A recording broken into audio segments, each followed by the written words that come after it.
Baik, Assalamualaikum warahmatullahi wabarakatuh. Saya Andi Almi Putri Alifka dari Prodi Ekonomi Syariah Institut Parahikmah Indonesia. Kesempatan ini saya akan membahas tentang penguatan peran perguruan tinggi Islam dalam mendorong pengembangan lembaga keuangan syariah di Indonesia. Baik, pembahasan itu ada 3 poin. Yang pertama itu peran perguruan tinggi dalam masyarakat. Peran perguruan tinggi menjadi salah satu yang ada di Indonesia untuk mengembangkan amanah, yaitu harus mengupayakan dan menjadikan dirinya sebagai pusat pengembangan penyebaran wawasan iptek, serta mengupayakan penggunaannya untuk meningkatkan taraf kehidupan masyarakat.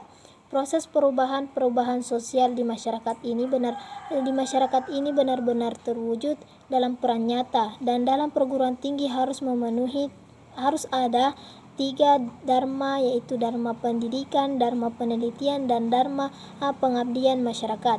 Dalam kaitannya dengan pertumbuhan institusi perbankan syariah, perguruan tinggi memiliki peranan yang sangat penting dalam mempengaruhi perubahan dalam suatu masyarakat. Di sini perguruan tinggi juga dapat berperan lebih progresif dalam mempengaruhi perubahan masyarakat yang sistematis dan berdampak luas untuk masa depan. Dan poin yang kedua itu perguruan tinggi keagamaan Islam atau PTKI sebagai sumber daya insani bagi lembaga keuangan syariah. Dan di sini PTKI memiliki 4 fungsi. Yang pertama itu perencanaan, yang kedua itu pengorganisasian, yang ketiga itu pengarahan, dan yang keempat itu pengendalian. Dan di sini kita perlu mengetahui sumber daya insani. Sumber daya insani di sini didefinisikan sebagai orang yang ada dalam suatu organisasi yang memberikan manfaat atau melakukan segala sesuatu untuk mencapai tujuan-tujuan dalam organisasi tersebut.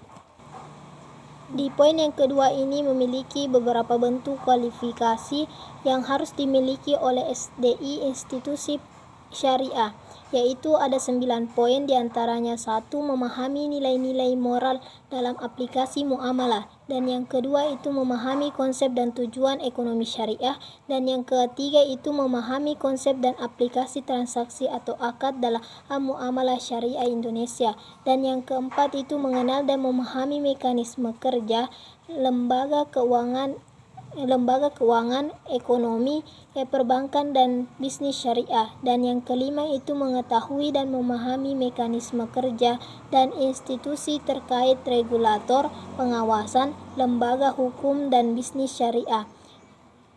Dan poin yang keenam itu mengetahui dan memahami hukum dasar atau hukum syariah fikih muamalah maupun hukum positif atau yang berlaku. Dan poin yang ketujuh yaitu mengawasi bahasa sumber ilmu, yakni bahasa Arab dan bahasa Inggris. Dan yang kedelapan itu mengenal mekanisme kerja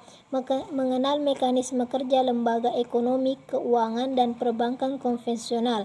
Dan poin yang terakhir itu memahami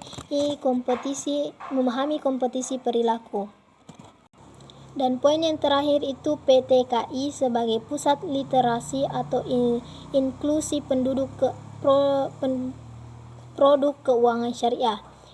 Perilaku keuangan aspek yang penting dalam institusi literasi keuangan ini, karena suatu pendidikan tentunya akan lebih bernilai jika dapat membentuk perilaku peserta didiknya. Baik, itu saja yang dapat saya sampaikan di video kali ini. Wassalamualaikum warahmatullahi wabarakatuh.